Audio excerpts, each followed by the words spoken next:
Vamos a hablar ahora de este caso, el de Tomás Rivas. Vuelve a surgir y se vuelve a poner sobre la mesa porque estamos hablando de novedades en el ámbito judicial.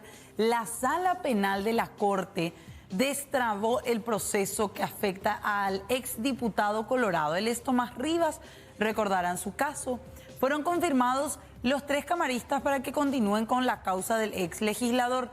Ahora, estos 3 camaristas confirmados deberán estudiar y resolver los recursos interpuestos por los acusados, que por el momento está trabando la realización de un posible nuevo juicio por el delito de estafa. Esto estamos hablando que es en relación a la causa en la cual se lo empezó a investigar por sus caseros, los llamados caseros de oro, que habían sido aparentemente pagados sus salarios con recursos de la Cámara de Diputados. Los hacía figurar o tenían el salario de funcionarios de la Cámara cuando eran los caseros de una de sus viviendas.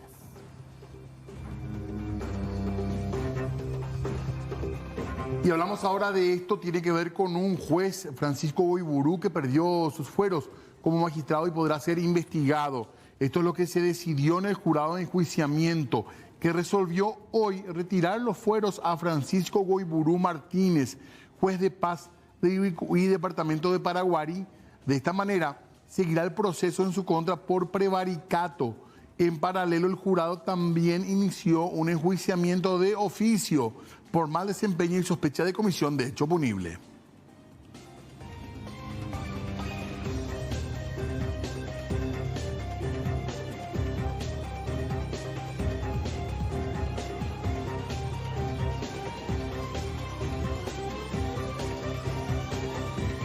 Cambiamos de tema, hablemos de la Universidad Nacional de Asunción, novedades también en este ámbito, porque estamos hablando de María del Carmen Martínez.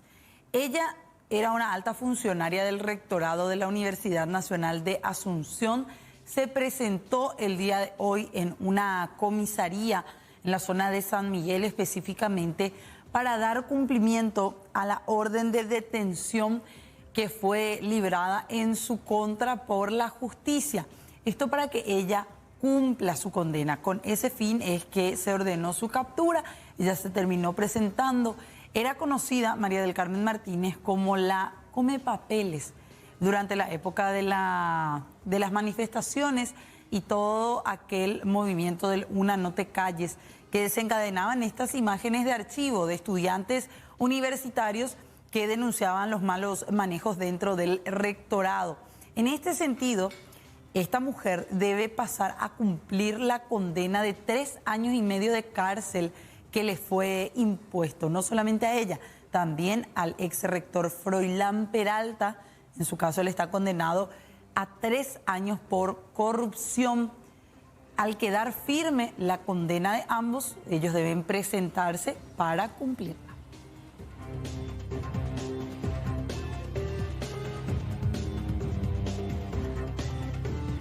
Atención, momentos de muchas novedades diplomáticas. El gobierno todavía nuevo de Santiago Peña está anunciando varios de estos puntos, principalmente ahora que Peña está en Estados Unidos, en Nueva York.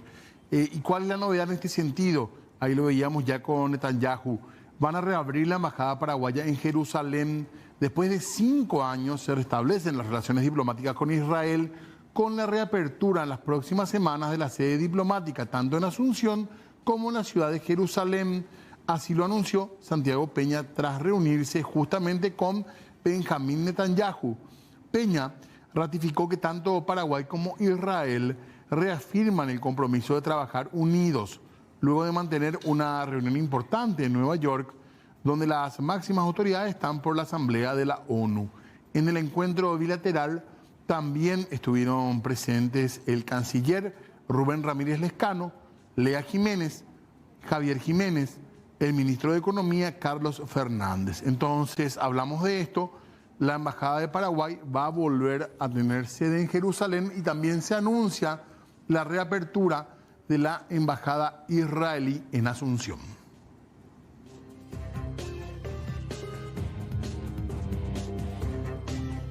El mecanismo COVAX, se viene hablando bastante nuevamente de ellos ante el incumplimiento por la entrega de vacunas a nuestro país durante la pandemia. El contrato por 3 años que había entre el Paraguay y el mecanismo COVAX venció el pasado domingo sin que nuestro país haya podido llegar a un acuerdo para el reembolso de un saldo de $5.600.000 que todavía quedaban por las vacunas contra el COVID-19 que nunca fueron entregadas. Es decir, se desembolsó esa cantidad de dinero, un saldo a nuestro favor, por así decir, como país, pero las vacunas por ese monto no llegaron.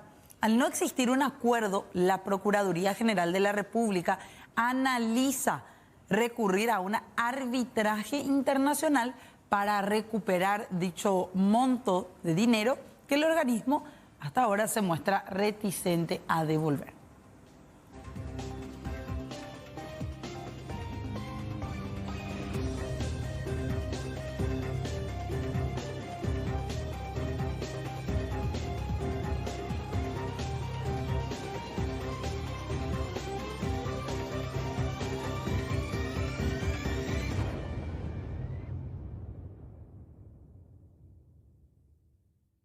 Bueno, ahí estamos con algunos puntos entonces que están quedando todavía esta presencia de Peña en Nueva York. Varios puntos en realidad. Exactamente. Bueno, aparte de todo esto, en el Congreso Nacional, Diego, continúa el estudio del presupuesto. Empezó el lobby también, ¿verdad? Y empezó el lobby. Gobernadores están pidiendo un aumento en el monto destinado a la merienda y el almuerzo escolar. Atención con esto entonces. Vamos a compartir brevemente lo que explicaban al momento de realizar sus declaraciones. Uno de ellos, Freddy de Clesis, quien hasta hace poco se desempeñaba como diputado, hoy día gobernador. Esto era lo que decía. Conforme a sus afectaciones presupuestarias, programa de alimentación escolar, merienda escolar, hay una inequidad enorme. 1.200 instituciones tenemos en el departamento de San Pedro, de los cuales solamente 24 instituciones tienen el almuerzo escolar y apenas por 54 días. O sea que lo que estoy diciendo es realmente es un socorro, es un SOS lo que estoy pidiendo yo a nombre de nuestros niños, de nuestros chicos que van a las escuelas. Justamente sus padres, sus madres, justamente le envían a las escuelas a la mayoría de ellos, ¿verdad? Por la necesidad, por la pobreza, por el almuerzo y la merienda escolar.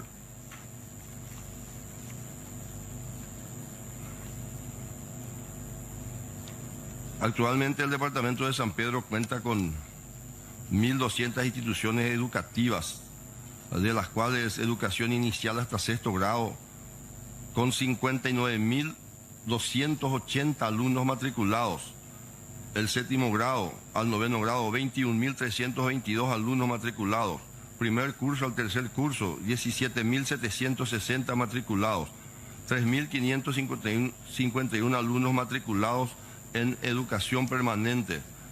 El gobierno departamental actualmente beneficia a un total de 59.109 alumnos de 768 instituciones educativas para un total de 87 días hábiles, con una inversión de 15.223 millones de guaraníes, a fin de que se cumpla con el total de días establecidos en el calendario escolar.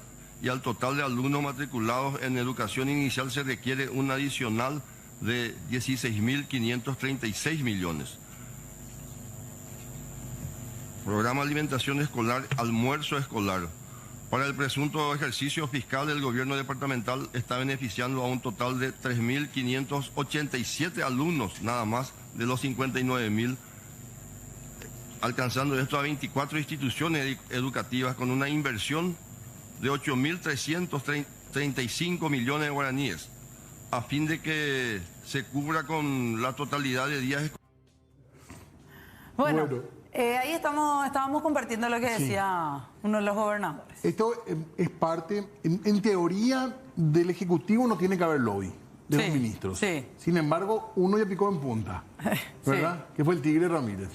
Uno de ellos, sí. Antes de eso, el fiscal por fuera Claro. de ese círculo del Ejecutivo. ¿verdad? Bueno, esto recién empieza, bueno, ya empezó, pero hay muchos temas que hablar del presupuesto todavía. En concreto, las gobernaciones quieren más plata para la alimentación escolar. 281 millones de dólares, dicen ellos que hace falta para cubrir ese déficit.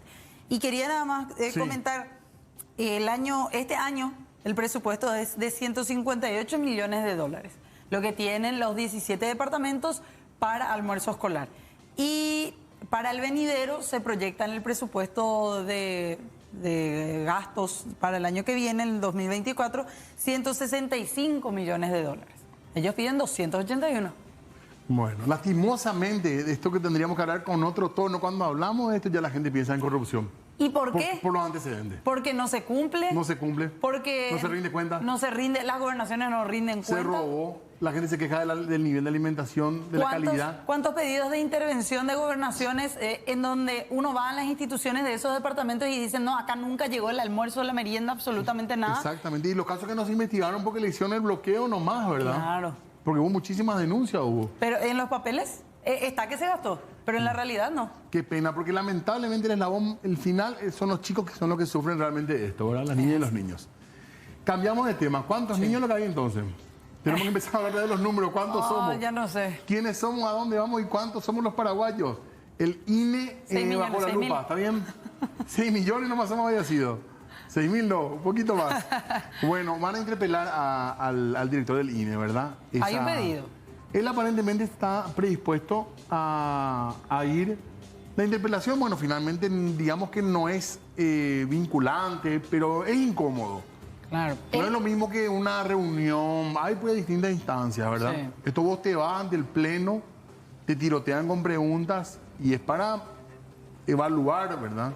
Claro, pero se va ya totalmente preparado, debería No hay de, sorpresa, ¿verdad? digamos. Claro, porque le envían las preguntas antes. Sí. Máximo en esa ronda de repreguntas es en donde podría surgir algo más que le haga tener que dar una respuesta certera y sobre la marcha al director del INE. Estamos hablando del Instituto Nacional de Estadística, después de los resultados del censo. Sobre todo creo que básicamente sorprendió el número que se daba en cuanto a la población total del Paraguay. Claro, además del tratamiento de esos datos de que no, una gran mayoría de personas salió de nuestro país, ya no volvió, los úteros se fueron, el término en el cual se expresaban también en torno a la cantidad de mujeres, niños, índice de natalidad, en fin, hay bastantes críticas y lastimosamente una gran mayoría de la población que no cree en los resultados del censo. Y con respecto a la cobertura, que para el INE es más del 94%, La gente no. Y dicen, no, lo que pasa es que antes no había redes sociales, entonces el que no era censado, nadie lo escuchaba, no aparecía, y que hoy en día se multiplica esto. Y también hay gente maliciosa que dice, a mí no me censaron, a mí no me censaron. Pero hay una realidad, se tuvo que hacer un ajuste, Claro. porque el primer día no funcionó el asunto. Y después tuvieron que volver. Esa es una realidad. Y también decía Ojeda que hubo, de hecho, que pueda haber algunas situaciones de irregularidades, porque es muy grande el operativo, decía. Exacto. Ya abriendo un poco el paraguas quizás. Bueno, compartimos, eso sí, era bastante tajante al hablar del manejo del dinero, de los recursos. Compartimos parte de la explicación que daba él el día de hoy, porque estuvo visitando al presidente del Congreso, Silvio Vela.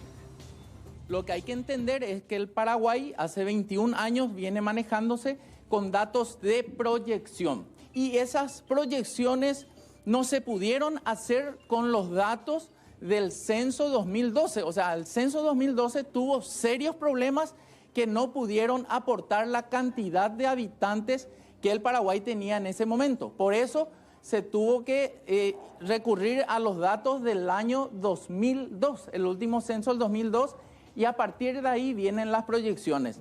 Estas proyecciones usaron premisas que no se cumplieron, como por ejemplo registramos en estos 20 años una caída sustancial de la fecundidad de las mujeres. Hoy está en torno a 2,3, 2,4 hijos por mujer en edad fértil. También otra cuestión que no se cumplió con las proyecciones fueron el tema migratorio. No existe país en el planeta que llegue a un 100% de cobertura censal. El Paraguay llegó a una cobertura del 94%. Les puedo decir, no hay plata YU, no hay daño patrimonial. Es evidente que las explicaciones científicas no están siendo suficientes o no están siendo entendidas o no quieren ser entendidas, y entonces esto se va a un escenario político. Nosotros estamos contentos de poder venir al Senado de la Nación a explicar y a disipar todas las dudas que puedan existir. ¿Cuánto es lo que se gastó de los 43 millones de dólares? 29 millones de dólares hasta este momento. Celebro que él haya reconocido el derecho que tiene el Senado de llamarle para que evacue un montón de dudas, no solamente sobre el resultado, sino sobre el gasto. Porque si 43 millones de dólares estaba previsto, gastaron 29 millones de dólares, sin embargo, por todos lados, hasta ahora escuchamos que hay gente que no cobró, por ejemplo. Yo no sé si eso es cierto, no es cierto. Entonces, que quedaron... ¿Justifica ese punto de 29 millones No. De ninguna manera. Menos justificaba el 43. Celebro que por lo menos no se usó todo. Y que no coincide mucho con los padrones, por ejemplo. Entonces, nuestros padrones están inflados.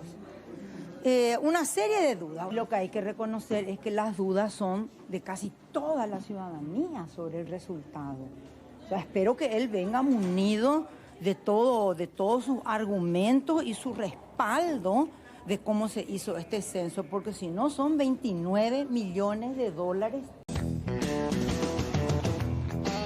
Bueno, 19:30. Habló Peña un poquitito en general de las relaciones regionales. Sí. No hizo mucha referencia hoy al menos al conflicto, podemos decir, con Argentina, ¿verdad? Sí. Es un frente de conflicto que tiene ya varios conflicto. puntos, podríamos decir también. A ver, uno de los puntos es el peaje por la hidrovía. ¿Cómo arranca el problema, digamos? Claro, con eso empieza. Sí. Del otro lado, tenemos ante el cobro del peaje que está realizando la Argentina en ese sector que le corresponde, por así decir, territorialmente de la hidrovía, como consecuencia de eso, Paraguay dice, vamos a retirar nosotros el 100% de la energía que nos corresponde. Como una pasada de factura. Claro, como una pasada ahí lenta pero segura de factura, y hacer que Argentina tenga que buscar otros lugares de donde comprar más energía. Además, hoy decía el el ministro argentino de Economía que Paraguay le está vendiendo más cara la energía a la Argentina que a la Brasil. Sí. No sé por qué pasa esto, decía. Claro. Ese es el otro frente. Sí. Y el tercer frente es el reclamo de Argentina al Paraguay por esa deuda que ellos siguen reivindicando De la EBI. de la EBI, de la construcción. Porque dice, Argentina construyó y básicamente le prestó a Paraguay y ellos nunca Sí. nos pagaron. Y también se le responde a eso, está bien, es cierto, pero también hay que ver el tema de la compensación por los territorios inundados del lado paraguayo. Claro. O sea, son temas que se vinieron postergando diplomáticamente y miren cómo explotan ahora. Todos, pum, pum, pum, Sí. de a poquito. Y hay que ser, realmente uno piensa que es imposible pensar en nuestro país o la Argentina sin la relación que tenemos como vecinos. Ahora, culturalmente estamos tan vinculados, migratoriamente tan vinculados, históricamente tan vinculados. Ojalá que se solucione. Yo esperaba, Fer, antes de irnos al tema, yo esperaba más liderazgo de Brasil en este tema. Sí. Porque Brasil acompaña la nota de Paraguay, pues esa nota es súper liviana. La de la hidrovía. Sí. Sí. Pues igual que Bolivia, igual que Sí, otros porque países. ahí se le insta a la Argentina que revea la medida. Y uno esperaba a lo mejor un liderazgo más Repudio. firme. Claro, porque Brasil con Lula pretende ser eso, era un gran líder de la región. Y este es un conflicto que está teniendo Brasil ahí pegado a su territorio entre socios del Mercosur. Y la verdad que es bastante incómodo, ¿verdad? Claro. Porque está creciendo esto y la verdad que es una situación que deberíamos, ojalá que se pueda solucionar lo antes posible. Dejamos un poquito de lado lo Sí. que inició como parte del problema, que es el cobro del peaje. Vamos a centrarnos en Yacenetá específicamente, porque ayer se daba este anuncio por parte de autoridades paraguayas del retiro del 100% de la energía que nos corresponde como país de la entidad binacional Yacenetá. Y esto tuvo un retruco, podemos decir, de parte del ministro de Economía y actual candidato a la presidencia de Argentina, Sergio Massa. Que habló del tema, pero sobre todo del tema tarifario. Claro. Y reclamó incluso la postura del Paraguay. Compartimos lo que mencionaba Sergio Massa ayer, que estuvo de visita en una localidad del interior de Argentina. Lo que pasa es que es muy raro que nos cobren a nosotros más cara la energía que a Brasil. Digamos, ¿Por qué nos cobran más caro los argentinos que a Brasil la energía? No entiendo. Es injusto para la Argentina. Argentina construyó Yacyretá. Paraguay le debe muchos miles de millones de dólares por Yacyretá a la Argentina. ¿Nos cobran más cara la energía argentina que a Brasil? ¿Por qué?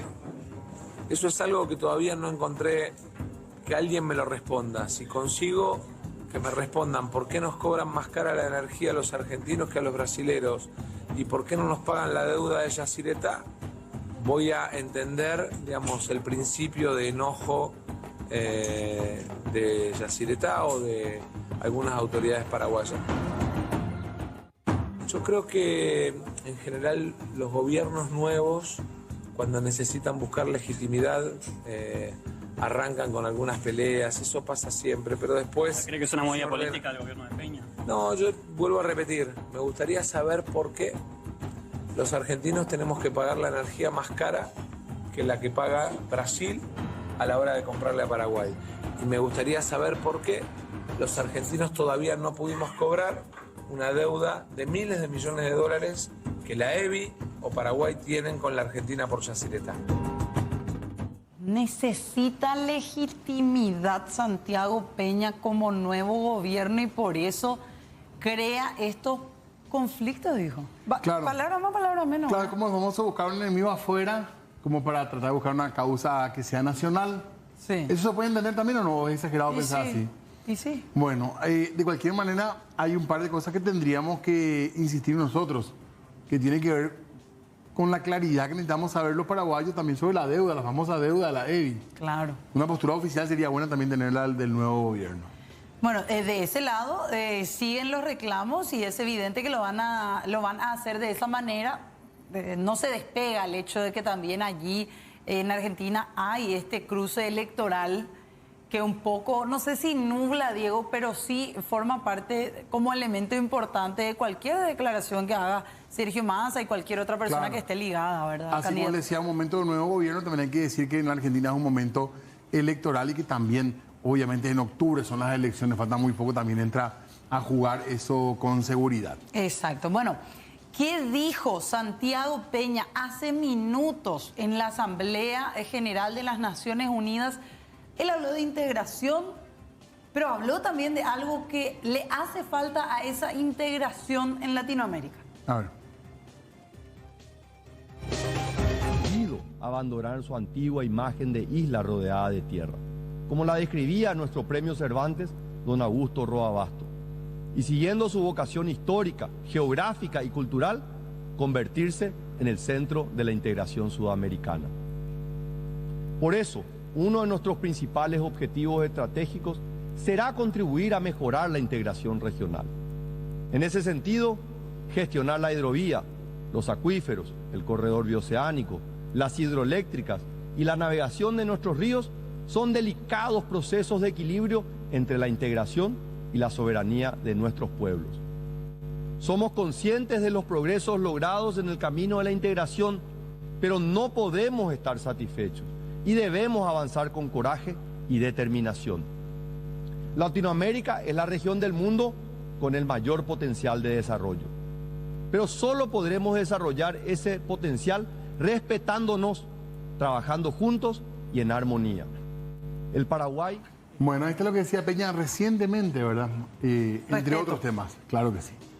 Bueno, continúa esta historia. Continúa. Todavía no es oficial, pero podría haber ya también otra reacción argentina con respecto a esta situación. Sí. Que esto es reciente, podríamos decir, cuando la denuncia. Vamos a hablar enseguida de eso, ¿sí? Enseguida vamos a hablar de ese tema, un ratito, una breve pausa y ya volvemos.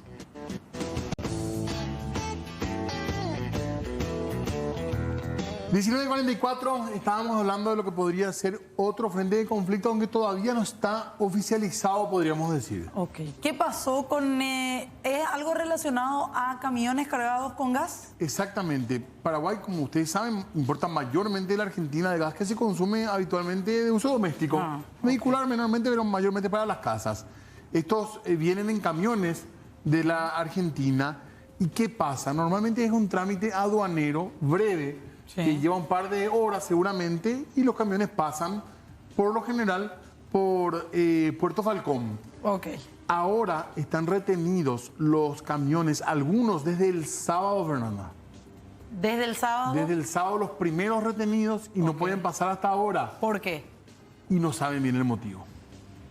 Les No atacan hay- nomás. Están así, no termina el trámite como para que puedan pasar a nuestro lado, al lado paraguayo, y esto habrá que ver en qué condiciones y qué está pasando. Todavía de Capagás, tengo entendido, no hay una sentencia firme de decir esto es una respuesta a la situación que se da, pero es lo que, Sí. la lectura que se le da. Claro, pero es ya una especie de denuncia la que hicieron, ¿verdad? Exactamente, porque esto es raro lo que está pasando. Son 12 camiones en principio 12. y están viniendo 4 o 5 más. Con gas licuado de petróleo. Con gas licuado, que es lo que se usa. Ya dijeron de Petrobras, acá tenemos para aguantar todo octubre todavía tranquilo, no va a ser un problema este. Ok. En Capagás no tienen todavía un informe final porque son muchas empresas las que hacen esto, pero más allá de que vaya o no haya gas, el tema es que es un problema de que no están pudiendo pasar. Pero son de varias empresas Varias empresas. distintas. Exactamente, son de varias empresas, incluso algunos camiones son propios de las importadoras y otros son de empresas de transporte, es lo que explicaba hoy un poco también el señor Parra, Sí. de Capagás. Escuchamos.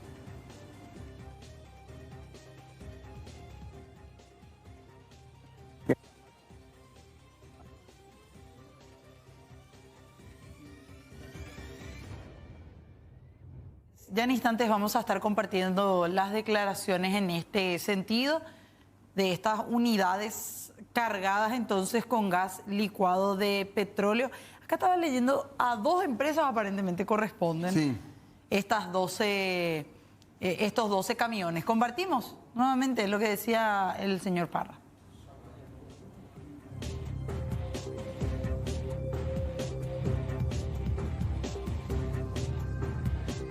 Estamos hablando de unos 12 camiones, van a llegar otros. Alberto Ortellado, también de Capagás, habló de las posibilidades de 15 días de aguantar el stock, así que esto habrá que solucionar. Y también hablaba el señor Parra.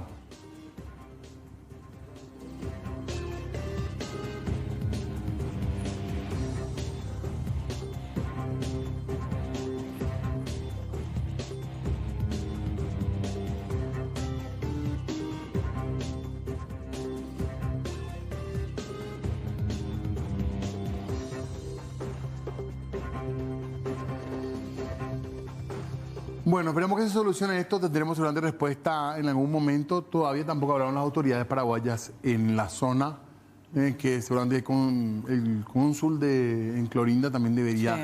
dar alguna explicación. Bueno, tenemos un comunicado Sí. que ha emitido en estas últimas horas después de conocerse esto que ocurre con estos camiones que están siendo retenidos. Comunicado de Petropar, que por su parte garantizan la provisión de gas de petróleo para su red.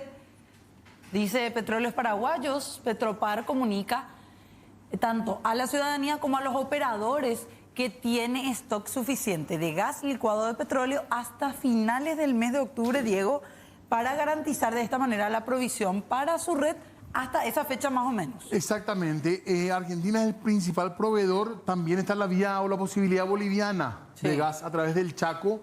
Y ya dice también, anuncia Petropar, que iniciaron las acciones pertinentes para mantener el abastecimiento después del mes de octubre.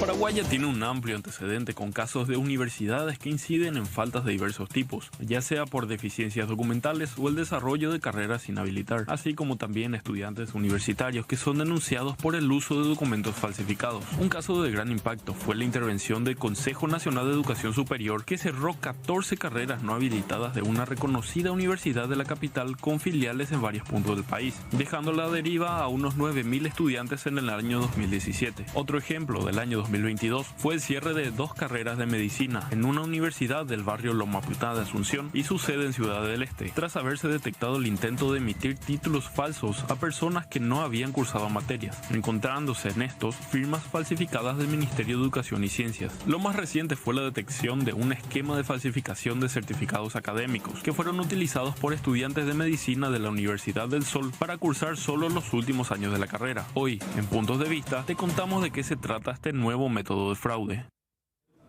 Bueno, ahí está, falsificaciones en el ámbito universitario, Diego. Lamentablemente, muy bien en resumen, se explicaba varias situaciones que se dieron justamente con fraudes vinculados a estudiantes universitarios, muchas veces como víctimas realmente. Y este último caso del cual hablábamos y se mencionaba en el material es sobre 2 brasileños que supuestamente falsificaban documentos de universidades privadas. Diego. Así mismo. Ambos ya fueron imputados por la fiscal Diana Gómez. Los procesados son Alexandre García de Melo y William Santalima. Compartimos porque hay una explicación, de hecho, que hace en la siguiente entrevista al comisario Carlos Duré. Estamos frente realmente al hecho punible de producción de documentos. Ahora mismo, en este estadio de la investigación, no se puede descartar absolutamente, porque puede saltar varias cuestiones de las diligencias que se han realizado como allanamiento, porque en ese marco se han encontrado varias otras cuestiones que son muy importantes para seguir, como ser otras universidades, como ser la lista de otras personas, que deben ser corroboradas a fin de poder decir objetivamente una cuestión no vinculante o vincular realmente a estas universidades. Lo importante que estamos identificando es que estas personas estaban produciendo documentos de cursos muy avanzados que sirvieron para validar eso en otra universidad para seguir sus cursos, y estaban ya casi por terminar el proceso, vamos a llamarlo, de formación para médicos. Esa parte del conocimiento que ellos podían tener, de hecho que si ellos presentaron las documentaciones a la UNAES para seguir su carrera como tal, el conocimiento es pleno de que realmente ellos estaban o no habilitados. Eso es una cuestión propia y coherente, vamos a llamarlo así, de que sí o sí ellos tenían que haber tenido conocimiento de que ellos nunca cruzaron esos cursos. Pero a partir de ese momento, nosotros tenemos las informaciones, son varias las informaciones que sobrevienen a eso. De acuerdo a las informaciones de inteligencia que tenemos, aproximadamente hasta inclusive $10.000 que iban a pagar por cada documento, por los documentos que se estaban desarrollando. Y estos documentos fueron presentados a otras universidades, a la universidad que estamos hablando ahora, para seguir su carrera, para la finalización de la carrera de medicina. Bueno, en un instante escuchamos también lo que decían desde el MEC. Exactamente, el viceministerio, en este caso de Educación Superior, que hablaba y entraba en detalles también de esta situación bastante grave que involucra a estos 2 ciudadanos brasileños que operaban aquí en nuestro país. Y en instantes, Cuape, además. Es así. Compartimos las declaraciones de Federico Mora. Hay que partir de que lastimosamente hay una comercialización de títulos, y eso se da por la falta de trazabilidad en la documentación, en los certificados de estudios que generan, que llegan a las universidades, en muchos casos tal vez inclusive con la complicidad, y que luego vienen al MEC para el registro del título. Nosotros como MEC lo que estamos haciendo es incluir el registro único del estudiante en la ley de simplificación de trámites para la emisión y registro de títulos, que es la medida para paliar esta situación. ¿Por qué? Porque lo que va a hacer el registro único es generar un registro, ficha del estudiante desde su primer año, y así cada año universitario. El MEC como órgano rector de la educación, y tiene que estar salud.